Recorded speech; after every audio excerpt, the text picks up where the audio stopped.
Doctor Yogendra Yadav ji का हार्दिक स्वागत करते हैं, अभिनंदन करते हैं।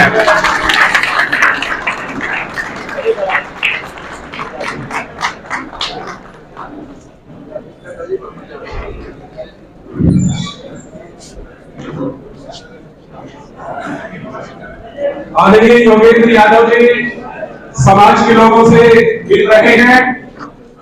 हम उनका महेंद्रगढ़ पहुंचने पर हार्दिक स्वागत करते हैं, अभिनंदन करते हैं।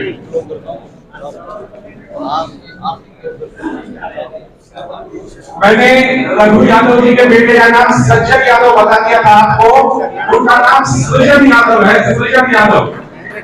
हम उनसे माफी चाहते हैं, उनका नाम सृजन यादव है।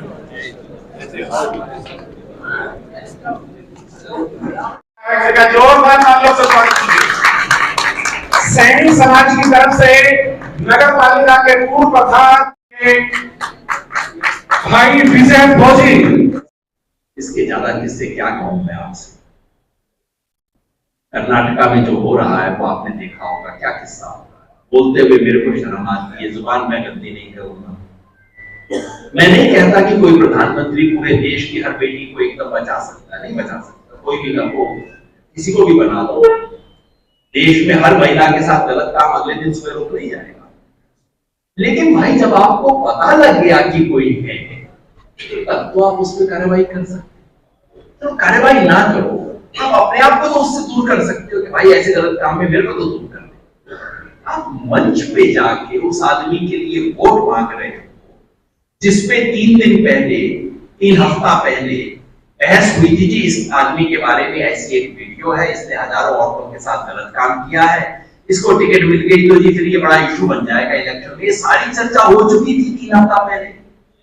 तो वहां मंच पे खड़े हुए मुझे पता है कि जिस आदमी के लिए मैं वोट मांग रहा हूं ये हरकत कर चुका है, उसके बाद मांग ये ब्रिजभूषण शरण 16 साल की लड़की कह रही है कि ये 60 साल का आदमी मेरे को कमरे में बुला के मेरे साथ क्या करता है।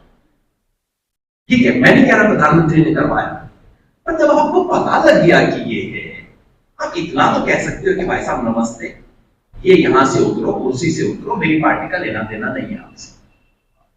ये नहीं कर सकते। और फिर कहते बेटी बचाओ बेटी पढ़ाओ। किसान की बात आपसे, क्योंकि अपना किसानी का इलाका है, बहुत लोग किसान परिवार से हैं और मैं जानता हूं हमारे इलाके में बीजेपी के प्रति कई लोगों का आग्रह रहा है। तो मैं मान के चलता हूं कि यहाँ जो बैठे हैं उनमें, या जिनसे आगे जाके आपकी बात होगी, उनमें कुछ लोगों का बीजेपी के प्रति रुझान रहा होगा, मोदी जी के प्रति लगाव रहा होगा, आस्था भी रही होगी, मैं मान के चलता हूं। तो मैं उस व्यक्ति से बात करना चाहता हूं। मोदी जी ने फरवरी 2016 में कहा कि हम किसान की आमदनी दोगुना कर देंगे। मैंने तो उनसे नहीं कहा कि दोगुना करोगे, दबाव नहीं था, खुद उन्होंने घोषणा की कि हम किसान की आय दोगुना कर देंगे और उन्होंने खुद उसकी मियाद भी दी 6 साल। 6 साल में किसान की आमदनी दोगुना कर देंगे, मोदी जी ने खुद कहा। कमेटी बनाई, कमेटी ने 1.5 साल लिए, 1.5 साल के बाद कमेटी ने कहा कि 2016 में इतनी आमदनी थी और 2022 तक इतनी हो जानी चाहिए, गिनती कर करके हर राज्य के लिए बता दी। तो मेरे जैसे आदमियों ने 2 साल की बात पूछना शुरू किया कि अब 2 साल हो गए, कितनी हो गई? ना ना ना, हो जाएगी हो जाएगी।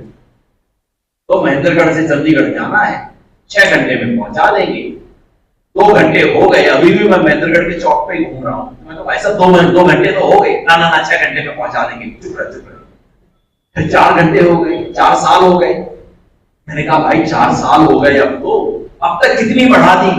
बेकार की बातें बंद करो, पहुंचा देंगे 6 घंटे में चंडीगढ़ पहुंचा देंगे। साहब 4 घंटे हो गए, अभी तो हम यहीं पे घूम रहे हैं। ना ना ना, 6 घंटे 6 घंटे। और जिस दिन 6 साल पूरे हो गए, एक बीजेपी का प्रवक्ता नहीं आया, देश का कृषि मंत्री एक टीवी पे नहीं आया, देश के प्रधानमंत्री ने एक वाक्य नहीं बोला।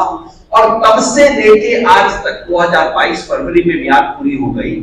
अब मियाद पूरी हुए भी 2 साल हो चुके हैं कि चल 6 साल नहीं, बीच में कोरोना आ गया था, चलो 8 साल मान लो। मैंने आखिर में कहा भाई साहब दुगना मत करो, आप बस आंकड़ा बताओ, मेरे को इतना बता दो कि 100 रुपया मेरी इनकम थी, चलो आपने 200 ना दी, आपने 180 कर दी क्या, आपने 160 कर दी, आपने 150 कर दी, आपने 125 कर दी क्या, बता तो दो। आज तक एक भी आंकड़ा नहीं है। मैं आप सबको आमंत्रित करता हूं, जाके पूछ लीजिए।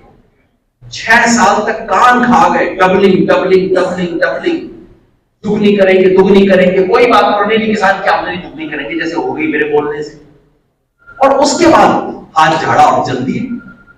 ये क्या तरीका है भाई, बताओ तो सही क्या हुआ। इतने सारे लोग बैठे हैं, क्या किसी किसान को मिले हो आप जिसकी आमदनी दुगनी हो गई? इतने सारे लोग, तो बताओ भाई, तो कोई मिला हो किसी ऐसे किसान से जिसकी 6 साल के अंदर, 6 साल 7 साल 8 साल में आमदनी 2 गुना हो गई? ऐसा किसान मिला आपको? किसानी का कम हुई है। हकीकत ये है कि आमदनी कम हो गई, इसलिए बोल नहीं रहे। इनके आंकड़े निकाल के मैंने दिखाया। तुम कैसे बोलोगे सरकार के आंकड़े निकाल के मैंने दिखाया? इतना बड़ा, मैं ऐसा ना कह रहा कि इससे पहले की किसानों सरकारों ने कोई किसानों का कल्याण किया ना किया। मैं तो खुल के कहता हूं, पिछले 70 साल से इस देश की सरकारों ने किसानों के साथ न्याय नहीं किया, चाहे जिस मर्जी पार्टी की हो, कोई फर्क नहीं पड़ता, मेरे को ईमानदारी से बात कहनी चाहिए। लेकिन इतना बड़ा झूठ और धोखा किसी ने नहीं बोला कि भाई डबल नाम किया तो चलो चुपचाप तो बैठे हुए थे, यहां कह रहे डबल कर। और ये मेरे को ऐतराज है। इस देश में अच्छे प्रधानमंत्री देखे हुए, ऐसा नहीं है कि कोई पहले वाले को दूध से धुले, कमेरे भी देखे, निकम्मे भी देखे, ईमानदार भी देखे, बेईमान प्रधानमंत्री भी देखे इस देश में, लेकिन इतना झूठा कभी नहीं देखा जितना झूठा।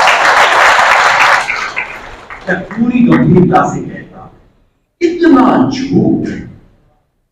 आप बताओ, 10 दिन पहले, 3 हफ्ता पहले इस देश के प्रधानमंत्री बांसवाड़ा में क्या बोल रहे थे कि कांग्रेस अगर आ गई, आपने समय देखा होगा, करोड़ों लोगों ने पता नहीं कितनी बार फुटेज देखी, अगर कांग्रेस सत्ता में आ गई तो सारी संपत्ति मुसलमानों को दे देगी, मतलब कि उनके जिनके बच्चे ज्यादा हैं और जो घुसपैठिए हैं उनको दे देगी। ये वाक्य था उनका, मुसलमान मतलब वो जिनके बच्चे ज्यादा हैं और जो घुसपैठिए हैं।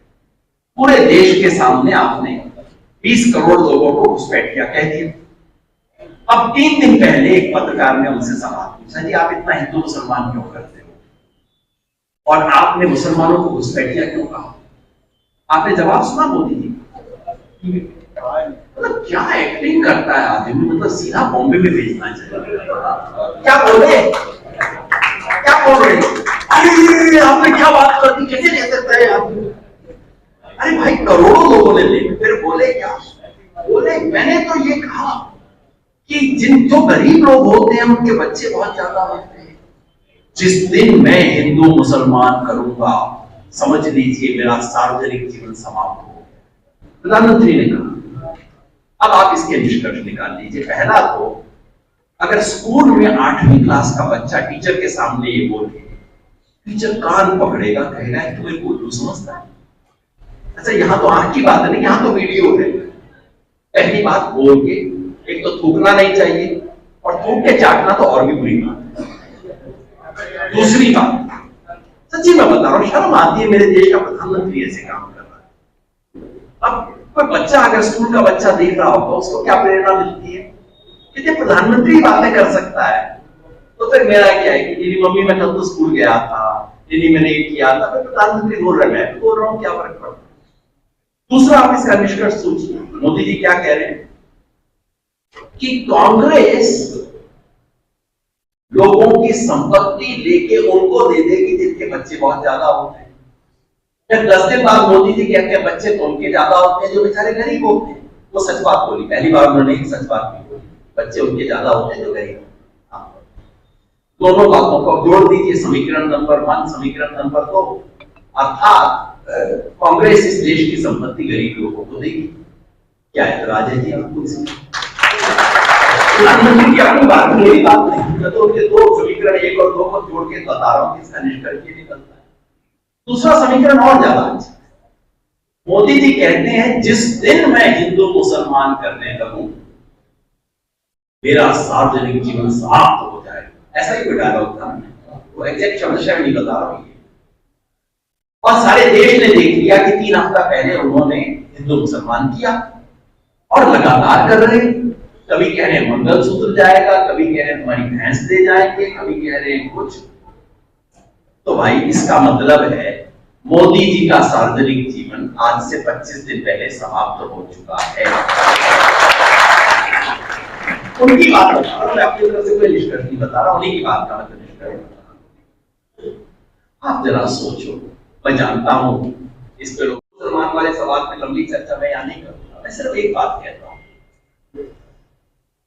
मान लो मैं घर का मुखिया हूं, मेरे 2 बच्चे हैं, मुझे पता है दोनों बच्चों में पुराना झगड़ा एक बार हो चुका है, मुझे पता है उनमें थोड़ा सा अलगाव है, तो घर के मुखिया के नाते मेरी क्या जिम्मेवारी? मेरी जिम्मेवारी बनती है कि भाई तेरे को गलत लग रहा है, वो तेरे बारे में ऐसी बात नहीं कहता, मेरे साथ था उस दिन, तेरे बारे में कितनी अच्छी बात है, पीठ पीछे इतनी बढ़िया बात कह रहा, तो ऐसे मरना छोटा किया। दूसरे से बात करूंगा तो उसे कहूंगा देख ऐसे बोला मत कर भाई, ऐसे नहीं किया करते घर के अंदर। तो दोनों को बैठाऊंगा, दोनों को लेके जाऊंगा, ये करेगा ना। घर के मुखिया का यही काम होता है। आपने कोई घर का मुखिया देखा जो लेंस लगा के देख रहा हो कि मेरे दोनों बच्चों में क्या डिफरेंस हो सकता है? आज ना मिला तो 5 साल पहले तो कोई मिलेगा, 5 साल पहले ना तो यार 50 साल पहले ढूंढना, 500 साल पहले वाला ढूंढ ले, कुछ ढूंढ दो। आप मुझे बताओ ये राष्ट्र निर्माण के काम है या कि राष्ट्रद्रोह के काम है? अगर मेरे घर में कोई आके मेरे 2 बच्चों में झगड़ा करवाए तो मेरी पत्नी क्या करेगी? पहले बच्चों को समझाएगी कि देख बेटा ये आदमी ठीक ना है, इसके मुंह मत लगा करो, इसको बाहर ही रखो। दोबारा अगर वो मेरे घर आ जाए, दोबारा यही हरकत करे और झगड़ा करवा ले मेरे दोनों बच्चों में, तो मेरी पत्नी क्या करेगी? इस बार अपने बच्चों से बात नहीं करेगी, सीधा जाके उसका कान पकड़ेगी और दरवाजे से बाहर निकालेगी और कहेगी खबरदार मेरे घर में आगे से आया। अब आप मुझे बताओ, भारत माँ के 2 बच्चे, जिस भारत माँ की जैसे हमने आज बात शुरू की, भारत माँ के 2 बच्चे हिंदू और मुसलमान जो दिन रात उनमें झगड़ा करवाए, नफरत फैलाए, ढूंढे कि कौन सा मौका मिलेगा, कहां लड़ाई हो जाएगी, कैसे चिंगारी को कर दे, आग कैसे लग जाए। वो भारत नामक इस परिवार का मित्र हुआ कि दुश्मन? मैं चाहता हूं सोचिए, क्योंकि इस सवाल पे 10 साल तक हमें पहनाया गया है, फरमाया गया है ये देश बनाने के तरीके थे, ये देश को बर्बाद करने के तरीके। घर में आग लगा के इलेक्शन की रोटी सेकना देशद्रोह का काम है, देशभक्ति का काम है।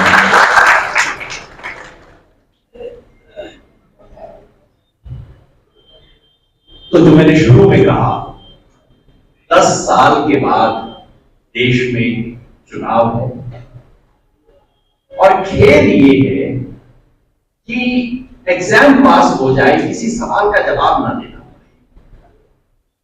और मैं सिर्फ ये कह रहा हूं, पास करो, काबिल हो, डिस्टिंक्शन लो, फर्स्ट आओ, 5 साल नहीं तुम 10 साल और राज करो, मगर सवाल का जवाब दिए बगैर इन सवालों का जवाब तो देना पड़ेगा। देश जवाब मांगता है इन सवालों।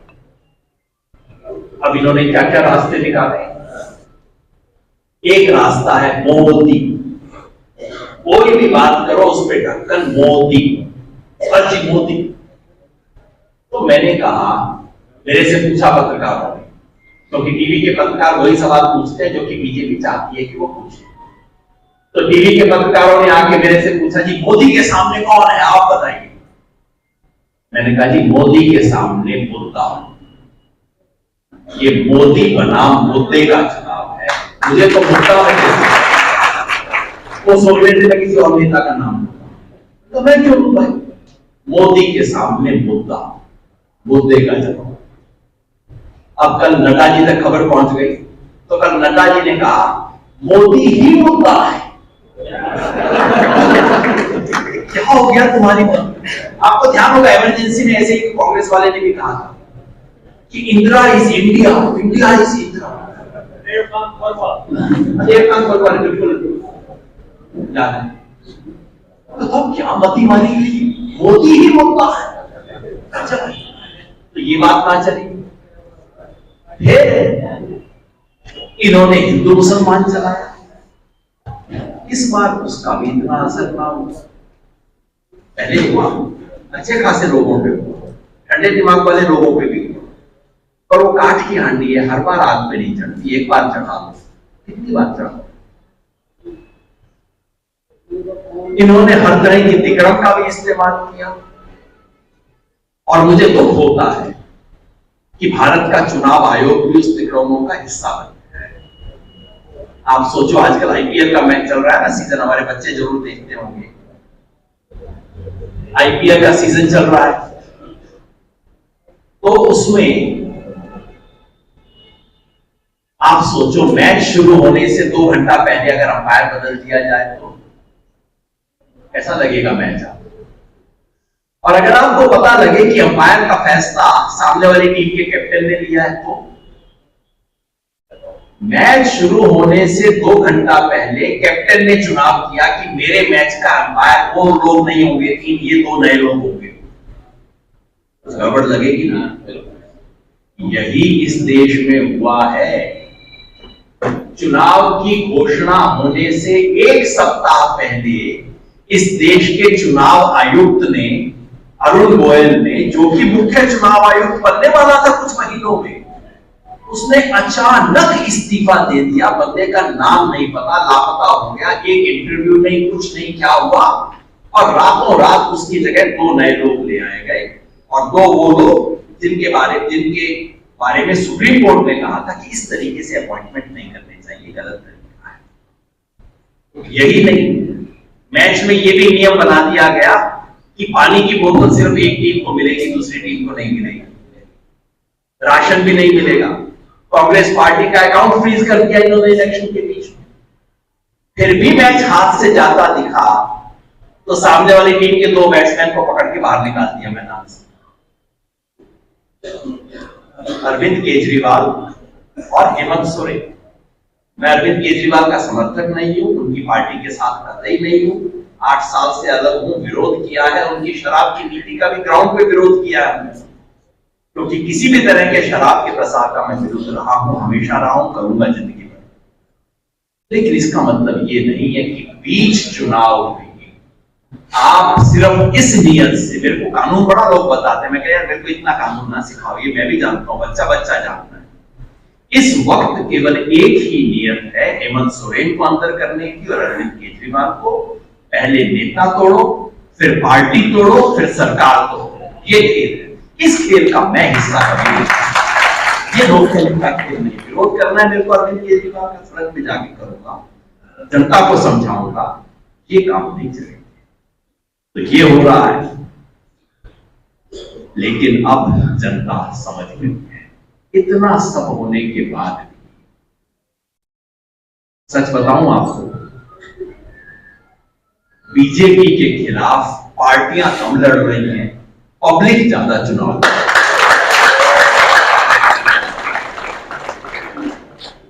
पिछले 6 हफ्ते से मैं तेलंगाना गया, छत्तीसगढ़ गया, कर्नाटक गया, राजस्थान, हरियाणा, पंजाब, उत्तर प्रदेश और 5 दिन पहले मैं बिहार से वापस आया। एक बात आपको गारंटी से दे सकता हूं, बहुत मैंने किया है चुनाव का विश्लेषण भी, भाई साहब अच्छी बातें मेरे बारे में कह रहे हैं, बाकी मेरे को नहीं पता क्या होगा। बीजेपी की 272 सीट नहीं आ रही। अब सब तरफ लोगों ने सवाल पूछने शुरू कर दिए। तो इनका यह था कि एग्जाम पास हो जाए, क्वेश्चन पेपर ना आए। ऑपोजिशन पार्टियां इतना अच्छा क्वेश्चन पेपर बना भी नहीं पाई, पब्लिक ने क्वेश्चन पेपर बना के इनके सामने रखना शुरू कर दिया है कि भाई इधर जवाब दो इसका। मैं इधर घूम रहा था अपने पड़ोस की जो बेल्ट है सीकर झुंझुनू, हर गांव में लोग पूछ रहे थे वो सवाल जो यहां महेंद्रगढ़ में, भारत माता की धन्यवाद। आपने आज संबोधित किया, क्या कारण था कि आपने मीटिंग बुलाई सर? आज भारत जोड़ो अभियान की तरफ से यहाँ महेंद्रगढ़ भिवानी कॉन्स्टिट्यूएंसी में वोटर से अपील करने के लिए हम लोग आए थे। मैं किसी पार्टी से नहीं हूं, लेकिन हम भारत जोड़ो अभियान के सभी साथी देश भर में एक ही अपील लेके जा रहे हैं कि इस बार का चुनाव केवल संसद का चुनाव नहीं, इसे हम ऐसे समझें मानो ये संविधान सभा का चुनाव। देश में चुनाव है, लोकतंत्र की बाजी लगी हुई है, लेकिन चुनाव में लोगों के मुद्दों को छोड़ के सब चीजें की जा रही हैं। तमाम ऐसे बातों पे चर्चा हो रही है जिसका चुनाव से कोई संबंध नहीं। इसलिए हम कहते हैं ये मोदी नहीं, मुद्दा का चुनाव, मुद्दा महंगाई का, मुद्दा बेरोजगारी का, मुद्दा अग्निवीर में युवाओं के साथ हुई ठगी का, मुद्दा महिलाओं की सुरक्षा का, मुद्दा देश की सुरक्षा का। इन तमाम मुद्दों को उठाने की जरूरत है और मुझे ये देख के बहुत संतोष हुआ है कि जैसे जैसे ये चुनाव आगे बढ़ रहा है, इस चुनाव ने करवट ली, चुनाव ने पलटी मारी है। चुनाव की शुरुआत में जो लगता था 400 पार और इस तरह के नारे, वो सब अब पीछे चले गए हैं और अब देश की जनता ने मोदी के सामने मुद्दों को आगे करना शुरू किया है। देश की जनता ने हिंदू मुसलमान के नाम पे बांटने की साजिश को नकारा कर दिया है और आज जनता अपने सवालों का जवाब मांग रही है, जिन सवालों का जवाब बीजेपी के पास नहीं है। महंगाई का क्या हुआ, 2 करोड़ रोजगार देने के वायदे का क्या हुआ, ये किसानों की आय दोगुनी करने का क्या हुआ, महिलाओं को सुरक्षा क्यों नहीं मिली, चीन हमारे देश में 900 किलोमीटर जमीन पर कब्जा करके कैसे बैठ गया। आज देश इन सवालों का जवाब मांग रहा है और जैसे जैसे जवाब नहीं मिल रहे हैं ये इलेक्शन पलटता जा रहा है। पिछले 6 हफ्ते में मैं तेलंगाना, कर्नाटका, छत्तीसगढ़, राजस्थान, हरियाणा, पंजाब, उत्तर प्रदेश और बिहार में घूमा और उसके आधार पे 35 साल तक चुनाव देखने का मेरा जो भी तजुर्बा है, उसके आधार पे एक बात विश्वास से कह सकता हूं, बीजेपी को 272 सीट नहीं आ रही, बीजेपी को पूर्ण बहुमत नहीं मिल रहा और ये भी हो सकता है कि एनडीए बीजेपी अपने सहयोगियों के साथ भी 272 से पीछे रह जाए। मतलब कि देश में तानाशाही लड़खड़ा रही है और उस लड़खड़ाती तानाशाही को एक आखिरी धक्का हरियाणा से मिलेगा, क्योंकि हरियाणा में तो इस वक्त आंधी चल रही है बीजेपी के खिलाफ। जिन लोकसभा क्षेत्रों को बीजेपी का सबसे सेफ माना जाता था वो पलट चुके हैं, फरीदाबाद पर पलट चुका है। जिस भिवानी महेंद्रगढ़ के बारे में बीजेपी आश्वस्त थी, उसके बारे में आज देश आश्वस्त हो सकता है कि यहां से तो बीजेपी निश्चित हार रही है और करनाल तक की सीट सेफ नहीं बची।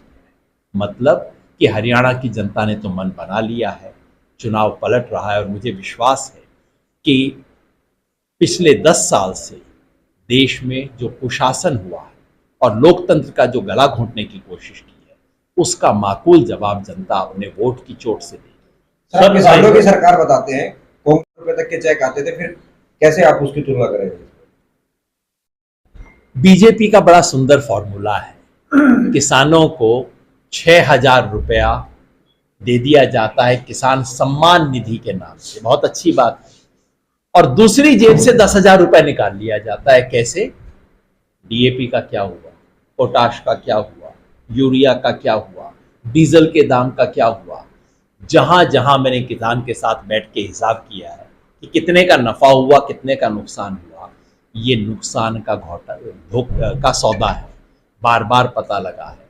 बाकी बिल्कुल आप ठीक कह रहे हैं, पुरानी सरकार कोई किसान की हितैषी थी, मैंने ऐसा कभी नहीं कहा है, ना कहूंगा। इस देश में 70 साल से किसान हितैषी सरकार नहीं बनी, लेकिन उन्होंने 3 काले कानून जैसी बात कभी नहीं की। किसान की मंडियां तोड़ने के कानून नहीं लेके आए थे। उन्होंने किसान को आमदनी दोगुना करने जैसा छलावा और झूठ कभी नहीं बोला था। इस देश के इतिहास में किसानों के साथ सबसे बड़ा झूठ अगर बोला गया है तो ये डबलिंग ऑफ इनकम वाला झूठ था। तो बाकियों ने कम से कम ये ना किया। बाकी बिल्कुल आप ठीक कह रहे हैं, जो सरकार आएगी किसान को तो उसका गला पकड़ना पड़ेगा, किसान को उसके साथ लड़ना पड़ेगा, और मैं तो उसके लिए हमेशा तैयार हूं। जी, बीजेपी के जवाहर यादव यहाँ पर आए थे और उन्होंने कहा कि यहाँ से अगर रावदान सिंह जीतते हैं तो अहिरवाल हार जाएगा, तो अहिरवाल हार जाएगा, और उन्होंने 35-1 करने की भी कोशिश की। इस मौके पे जब आरएसएस पूरा किसान जातियों को लड़ाने के लिए आतुर है, ऐसे में आप किसान जातियों का भाईचारा कैसे बनाएंगे? पहली बात तो भाई मुझे देख के बहुत दुख होता है कि देश के मुखिया, घर का मुखिया होता है प्रधानमंत्री, और ये हर जगह तोड़ने का काम कर रहे हैं। कहीं हिंदू मुसलमान, कहीं मितेई और कुकी, कहीं converted tribal versus non converted tribal, और हरियाणा में 35-1।